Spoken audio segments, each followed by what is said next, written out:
Hello dear students, welcome to our YouTube channel KV tutorial and GS centre. आज हम study करेंगे voice के बारे में, जिसको हिंदी में वाच्य कहा जाता है। तो स्टेप बाय स्टेप ये देखते हैं हम वॉइस। क्योंकि आप सभी वॉइस, जिसको हिंदी में वाच्य बोलते हैं, क्योंकि आप सभी टेंस स्टडी कर चुके हैं इससे पहले, तो टेंस से रिलेटेड ही होता है अपना वॉइस। एक्टिव वॉइस तो टोटली टेंस ही होता है। तो आप लोग को विशेष रूप से ध्यान देना है कि एक्टिव वॉइस को हम पैसिव वॉइस में कैसे चेंज करेंगे। एक्टिव वॉइस टेंस का ही फार्मूला होता है, ठीक है। पैसिव वॉइस को हमें अलग से लेना है। तो चलिए ले लीजिएगा। ये हो गया आपका वॉइस, जिसको हिंदी में हम वाच्य बोलते हैं। वॉइस दो प्रकार के होते हैं, active voice and passive voice. Active voice and passive voice. Active voice में कर्ता की प्रधानता होता है। कभी भी ध्यान दीजिएगा, जब आप स्टडी करेंगे तो एक्टिव वॉइस में कर्ता की प्रधानता होता है और पैसिव वॉइस में कर्म की प्रधानता होता है, ठीक है। एक्टिव वॉइस में कर्ता की प्रधानता लेंगे और पैसिव वॉइस में कर्म की प्रधानता लिया जाएगा, ठीक है। तो चलिए आगे बढ़िएगा। Active voice and passive voice. सबसे पहले बस आपको एक चीज माइंड में रखना है कि एक्टिव वॉइस में कर्ता की प्रधानता लिया जाता है और पैसिव वॉइस में कर्म की प्रधानता लिया जाता है। जैसे एग्जांपल के लिए, राम ने रावण को मारा, अर्थात हम जोर किस पर दे रहे हैं? राम पर दे रहे हैं। जोर जब हम राम पर देंगे तब वो क्या हो जाएगा? एक्टिव वॉइस हो जाएगा, अर्थात कर्ता की प्रधानता हो जाएगा।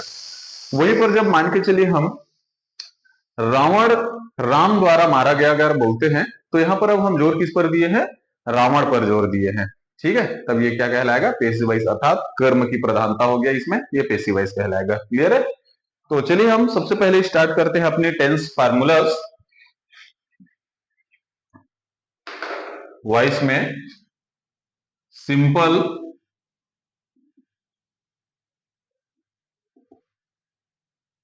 Simple present tense.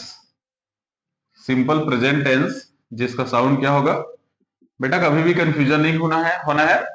Simple present tense indefinite tense ही है। इंडेफिनिट टेंस का मॉडर्न नेम है सिंपल प्रेजेंट टेंस, ठीक है। सिंपल इंडेफिनिट टेंस को ही कन्वर्ट चेंज किया गया है सिंपल टेंस में, जिसका साउंड होता है ता है, ती है, ते है, ता हूं, ती हूं, ईटीसी, ठीक है।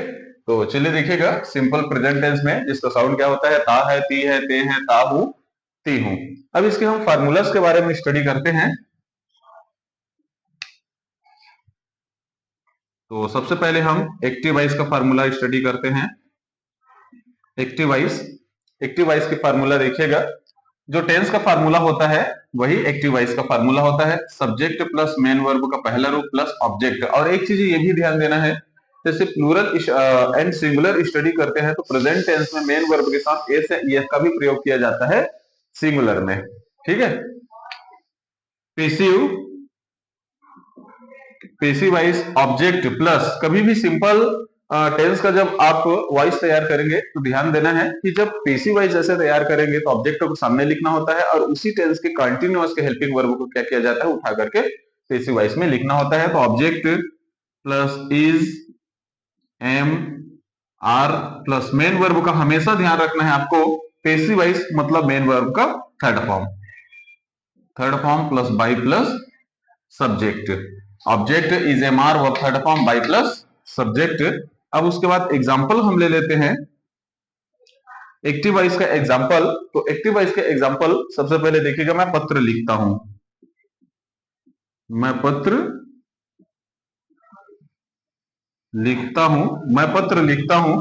तो इस साइड एक्टिव वॉइस लिखूंगा और ये पार्टीशन कर दिया, इस साइड पैसिव वॉइस लिखूंगा। ध्यान दीजिएगा, आई राइट अ लेटर। जैसे नेगेटिव बनाएंगे तो क्या हो जाएगा? डू या डज का प्रयोग किया जाता है टेंस में। आप लोगों ने अच्छे से स्टडी किया होगा, याद होगा। डू या डज का प्रयोग किया जाता है। आई वी यू दे के साथ डू का प्रयोग करते हैं, इसी इट नेम के साथ किसका प्रयोग किया जाता है? डज का प्रयोग किया जाता है, ठीक है। तो निगेटिव में I do not write a letter.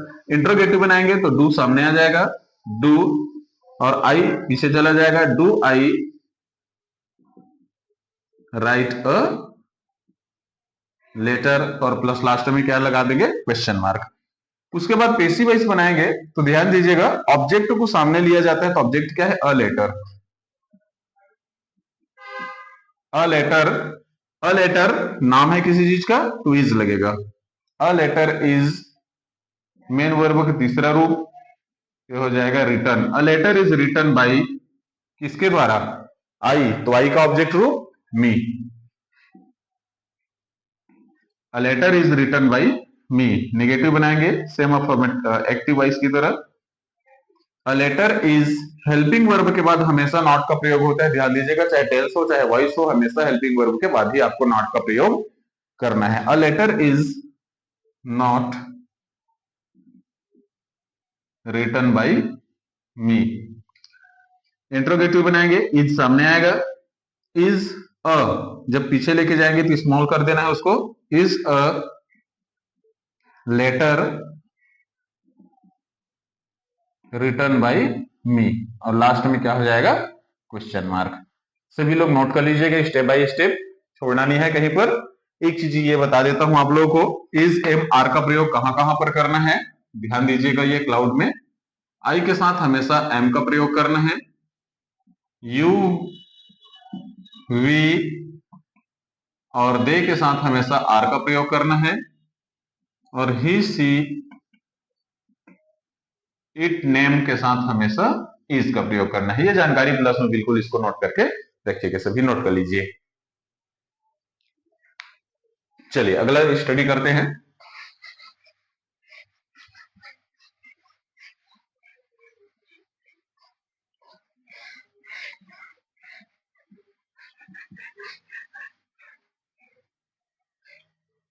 Simple, आगे अभी स्टडी करेंगे हम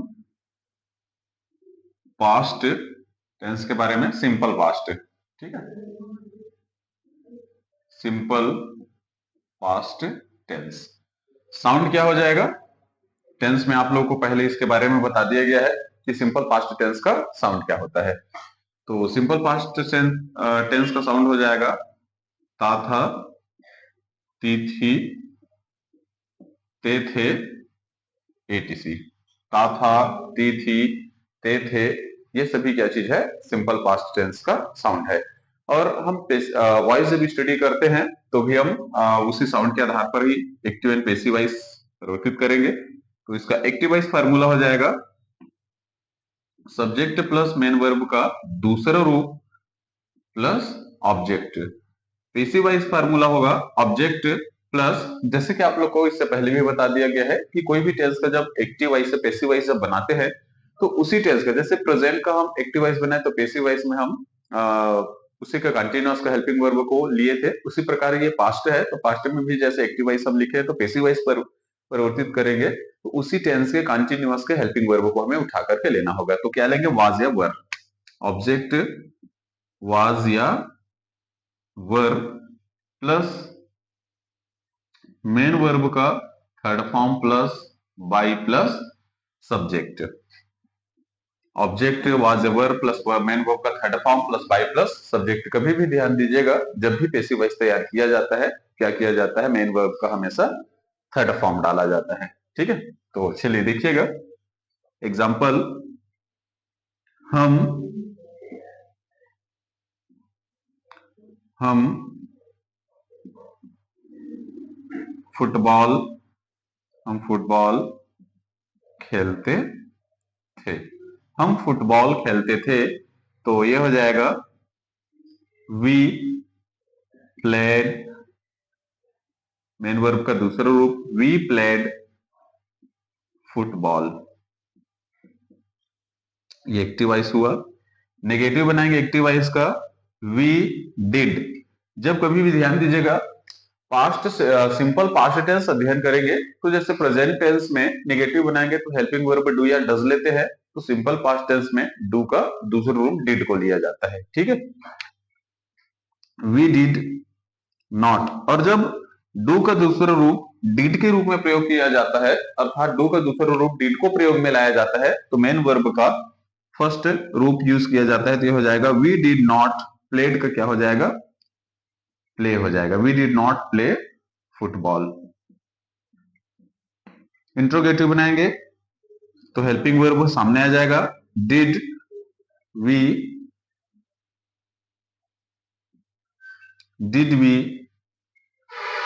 प्ले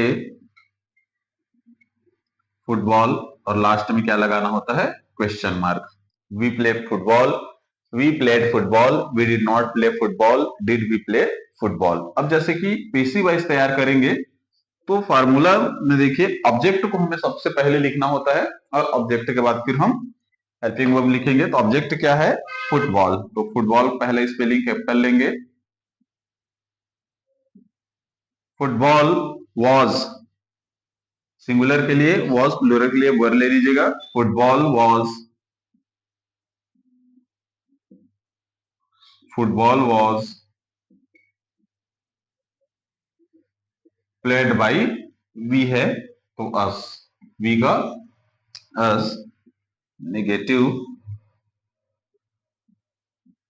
फुटबॉल वॉज हमेशा हेल्पिंग वर्ब के बाद नॉट लगता है, not played by us. Interrogative was सामने आएंगे, डब्ल्यू कैपिटल हो जाएगा और ये एफ स्मॉल हो जाएगा। Was football played by us. Last में क्या लगाना होगा, हमें क्वेश्चन मार्क लगाना होगा। क्लियर है? We played football, football was played by us, we did not play football, football was not played by us, did we play football, was football played by us. Step by step सभी इसको note करिएगा, ठीक है।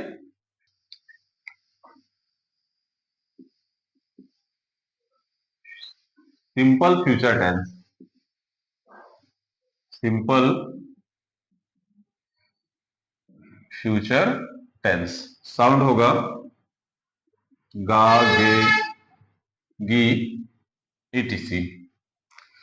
इसका active voice formula हो जाएगा, subject S for subject होता है, O for object. Subject shall या विल प्लस मेन वर्ब का पहला रूप प्लस ऑब्जेक्ट। पैसिव वाइज बनाएंगे, ऑब्जेक्ट प्लस सेल या will plus be plus main verb का third form plus by plus subject. Example लेते हैं, गा, गे, गी।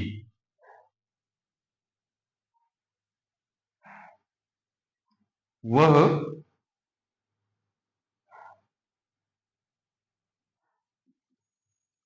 पेन